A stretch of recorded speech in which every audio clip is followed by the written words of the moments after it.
Salut l'équipe, c'est l'Ovaliste. L'équipe de France va recevoir l'Écosse à 16 h dimanche au Stade de France et je me suis dit que ce serait bien de faire une petite preview par rapport à ce match qui risque d'être déterminant pour la suite du tournoi et voire même pour la suite du mandat Galtier. En effet, les Écossais sont encore invaincus après leur victoire à Twickenham et face aux Gallois à Murrayfield. Le 15 du Chardon n'avait pas connu de succès de rang depuis des années et il s'agit d'une équipe en forme, rodée et sûre de ses forces. Mais surtout, elle vient au Stade de France parée de son arme la plus redoutable, l'espoir. Oui, l'espoir de pouvoir décrocher un titre, voire même peut-être, qui sait, un grand chelem. Petit poussé des 4 nations des îles britanniques depuis une vingtaine d'années, il se pourrait bien que l'Écosse soit la révélation de cette édition 2023. Bon, après, l'espoir, ça peut aussi être une arme à double tranchant. Je me rappelle qu'en 2015, en Coupe du Monde, moi j'avais l'espoir que les Bleus fassent le miracle du siècle face aux All Blacks, et finalement, on sait tout ce qui s'est passé.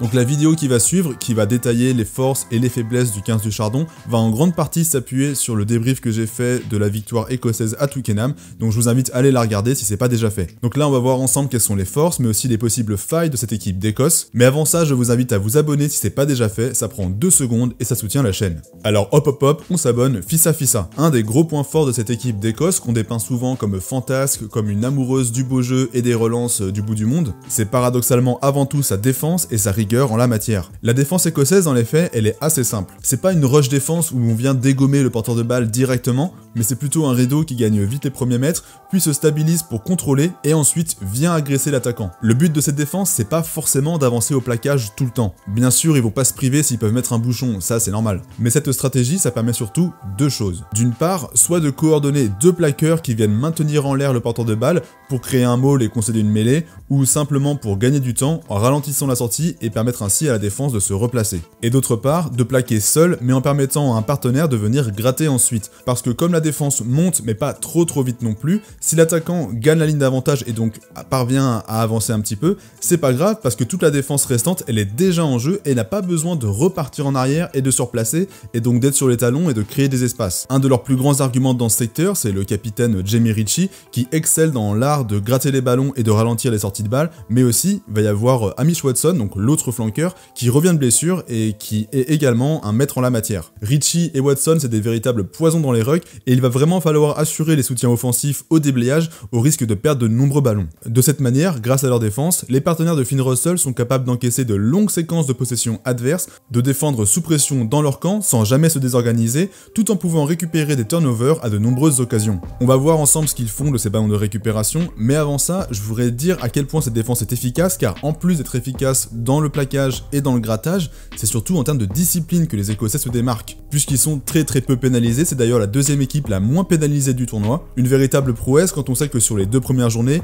ils passent plus de 60% du match dans leur camp et ont moins de 50% de possession. Mais ce que je trouve très fort avec l'Écosse, en plus de leur défense, c'est leur capacité à gérer les phases de transition, c'est-à-dire les moments durant lesquels l'attaque se mue en défense et inversement. Chose qui arrive justement après un changement de possession, soit parce qu'on tape un jeu au pied, soit parce qu'il y a un ballon de récupération suite à un grattage ou une perte de balle. Et donc je disais, la force de ce 15 du Chardon réside dans la capacité à exploiter les ballons de récupération, un peu comme le fait la France finalement. Grâce à leur ligne d'arrière, donc surtout Russell et Hogg, mais aussi les centres Tuipulotu et Jones, l'Écosse dispose de manières de ballon capables de très vite mettre à profit leurs munitions en déplaçant rapidement le ballon pour prendre les espaces non comblés par la défense, qui est justement elle en train de se replacer. Dans mon débrief de leur victoire à Twickenham, le 2e essai de Duhan van der Merwe est d'ailleurs une leçon en la matière. Les contre-attaques écossaises sont d'une précision assassine avec un Finn Russell qui porte beaucoup le ballon pour délivrer des offrandes à ses partenaires, et surtout, ils peuvent compter sur un véritable buffle sur l'aile avec Duhan van der Merwe qui marche sur l'eau et sur ses adversaires en ce moment. Il est d'ailleurs le joueur qui brise le plus de plaquages et le 2e meilleur en termes de mètres parcourus. Pour moi, l'enjeu de ce France-Écosse, outre le jeu au sol qui est toujours un facteur clé dans la réussite d'un match,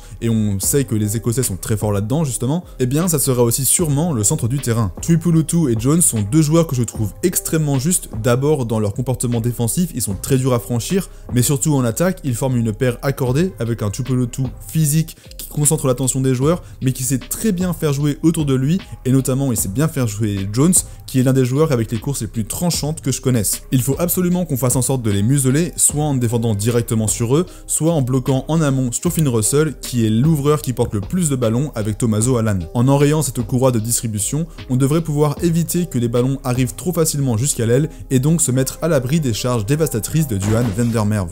Comme tu le dis très bien, Van der Merwe, c'est un joueur qui est très compliqué à cadrer. Il est rapide, il est puissant, il a cette faculté d'aller chercher très rapidement les espaces, et quand la porte est fermée, il a cette capacité aussi d'enfoncer la porte. Charles ? Mais qu'est-ce que tu fous là? Je me baladais sur YouTube, puis je suis tombé sur une de tes vidéos, et là ça m'a fait tout bizarre d'entendre un avant qui parlait du jeu de 3/4. Donc j'ai dit, pas possible ça, chut, allez, du balai là, laisse-moi m'exprimer pour les 3/4 un peu. Bon bah vas-y, maintenant que t'es là, installe-toi, je t'en prie. Ça me fait toujours rire les avants qui essayent de parler des qualités des 3/4. Ils les réduisent à des adjectifs comme Tuipulotu est un joueur puissant. Tuipulotu, il est puissant, mais qu'est-ce qu'il est fort balle en main? Est-ce que t'as vu cet essai? Il est capable à pleine vitesse de te mettre un petit jeu au pied dans le air de rasant entre les sens pour son partenaire qui va marquer.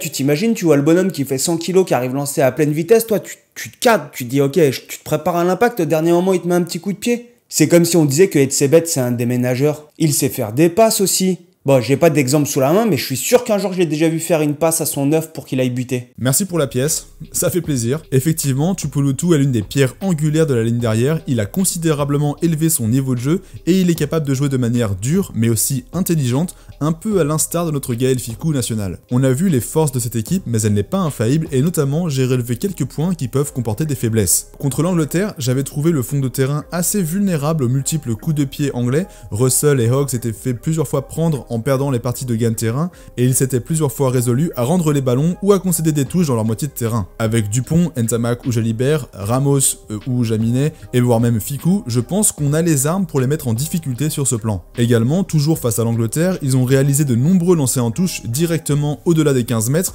pour atteindre Tuipulotu au centre du terrain. Et je pense qu'ils craignaient un peu les sauteurs adverses, notamment Itoje qui est un maître dans ce secteur. Or, nous on a Olivon, Flamand, Makalou et Cross qui sont tous de bons sauteurs, de bons contreurs et qui ont une carte à jouer dans ce domaine. Et puis si on se fait lober, ça rejoint le point précédent, ça veut dire qu'ils vont attaquer directement depuis le centre. Si on parvient à les bloquer dans cette partie de terrain, ça veut dire qu'on réussira à enrayer en grande partie leur lancement de jeu. Enfin, un dernier point que j'ai relevé lors du match face au Pays de Galles, c'est sur les remises en jeu, où ils ont été plusieurs fois chahutés sur leur réception. Notamment parce que les coups de pied visaient un peu plus le milieu de terrain, ils n'étaient pas dirigés sur l'aile mais plus vers le centre du terrain, là où la densité de joueurs est moindre, et je trouve que les escortes, outre blague graveleuse, les escortes c'est les joueurs qui sont censés escorter le réceptionneur en venant former un mur devant lui pour gêner la montée de la défense et qu'il soit un petit peu serein lorsqu'il va capter le ballon. Donc je disais, les escortes, du moins lors du match face au Pays de Galles, ne sont pas les plus efficaces côté écossais. Souvent ils sont un peu en retard et ils permettent à des joueurs très rapides, comme Rio d'ailleurs par exemple, de venir mettre la pression et gêner la réception. Côté tricolore, on pourrait très bien imaginer des joueurs comme Penaud ou Dumortier venir très rapidement sur ces zones de réception pour tenter de gêner justement le réceptionneur et ainsi gagner de précieux ballons. Tu as raison, le jeu aérien ça va être à mon avis un des facteurs clés de ce match. Je ne vois pas la France partir avec des séquences de possession très longues dans son camp. Galtier il nous a quand même expliqué que contre l'Irlande, ils ont trop tenu le ballon dans leur camp, donc logiquement on va plus jouer au pied. Mais du coup la question ça va être plutôt à mon sens, quelle va être la stratégie des Écossais? Est-ce que eux ils vont décider de nous mettre à genoux en envoyant des séquences très longues jusqu'à créer ces espaces, comme ils ont l'habitude de le faire sur beaucoup de matchs? Ou est-ce qu'ils vont faire le pari du ping-pong avec nous? Tiens, dis-nous ce que t'en penses dans les commentaires, ça nous intéresse de savoir. En effet, Charles, t'as raison de le souligner, je suis assez intrigué de savoir quelle stratégie les Bleus vont mettre en œuvre face à l'Écosse, parce que les deux équipes sont adeptes de la dépossession et aiment laisser le ballon à l'adversaire pour venir le contrer ensuite. France-Écosse, sur le papier, on se dit que ça va être une orgie de jeu avec deux équipes qui sont tournées vers l'attaque, qui adorent les relances, etc. Mais au final, je pense que ça risque de surtout se jouer sur la tactique, et là, gare à celui qui trébuchera le premier. Par contre, il faut savoir que Hogg est sorti sur commotion face au Pays de Galles, donc je ne sais pas s'il va être dans le squad. Actuellement, là, on tourne la vidéo, on ne sait pas encore quelle va être la composition écossaise, donc peut-être qu'il sera remplacé par Kinghorn, ce qui peut jouer sur l'efficacité du jeu au pied écossais. Réponse dimanche. Merci à Charles Dup Rugby pour sa visite, je pense que vous devez être nombreux à le suivre également. Si c'est pas le cas, allez faire un tour sur sa chaîne, ses analyses sont très complètes, il aborde notamment de nombreux points tactiques sur le rugby que je trouve particulièrement intéressants, et c'est pas exclu qu'on refasse d'autres vidéos en collab à l'avenir. Pensez à mettre un petit pouce bleu pour l'Ovaliste et son invitation, et sérieusement, vous en pensez quoi des avants qui parlent des trois quarts? C'est pas normal ce genre de truc. Quoi qu'il en soit, pour France-Écosse, il s'agit d'un match charnière. Après la défaite à Dublin, les Bleus doivent rebondir face à ce que je pense être la meilleure équipe d'Écosse de ces 10 dernières années au moins, ce qui n'est pas une tâche aisée du tout, je vous l'accorde. Pour ma part, je l'ai déjà dit mais je le rappelle, je serai à la Sports Taverne d'Orbis à Tourcoing pour aller regarder le match, donc si vous êtes du coin, vous avez envie qu'on passe un moment ensemble autour du match avec des bières, des planches, etc.